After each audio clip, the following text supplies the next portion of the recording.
Okay, so let's dive into this. We have a source here called A Soul's Guide to the Afterlife. And honestly, looking at it, it feels less like a religious text and more like an orientation brochure for a university. It's mapping out existence, but the whole map is sort of upside down. It is. It completely inverts the standard perspective. I mean, Mm-hmm. usually you think of life on Earth as the main event, and the afterlife is this vague epilogue. Right. But this source argues the opposite.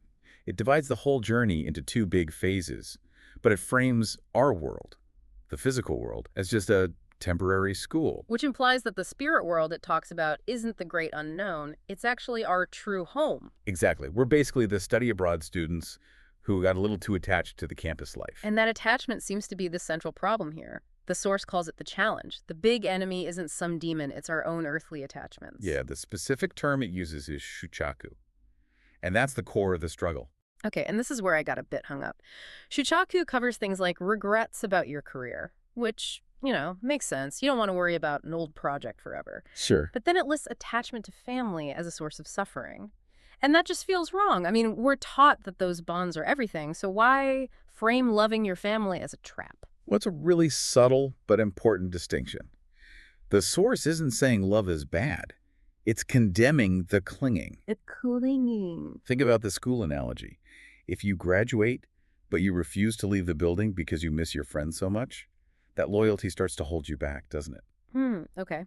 In this framework, if your love for family turns into this constant worry or regret, a refusal to move on, those emotions become chains. You're anchoring yourself to a world you've already left. So it's the difference between loving someone and being obsessed with their daily drama when you're supposed to be somewhere else entirely. You're just haunting the classroom. That's the suffering it describes. You're stuck. And to get unstuck, the roadmap lays out the solution, the path to liberation. It's a three-step process. It starts with open your heart to guidance. Sounds a bit like you need to find an advisor. That's a great way to put it. The source actually mentions angels and spiritual teachers. The point is, you don't have to figure it all out alone. You need to listen to the guides who are there to help with the transition. Okay, so once you're listening, the next step really surprised me. It says redesign your new life. I always pictured the afterlife as passive. You just arrive. This sounds like work. It's very active. The spirit world here isn't a retirement home. It's a place of creation. Redesigning means you accept the Earth chapter is over and you start to actively plan your true life. So you have to build a new identity. You have to build it. You stop seeing yourself as who you were and start thinking about who you are now and who you will become. And that leads to the final step, which seems to be the real linchpin here. They call it Ishin no Janri. Yes, Eshin no Janri. This is the pivot. It roughly translates to the principle of turning your heart or your mind. And this is presented as the final key to happiness. But what does that mean? Practically, turn your heart. It's a bit abstract. The best analogy I can think of is walking out of a movie theater. Okay. For 2 hours, you were completely absorbed. You were invested in the plot, the characters, all the drama on the screen. Right, you were totally in it. But when the lights come up and you walk outside, you have to snap back. You remember, oh, right, that was a movie. My real life is out here. I get it.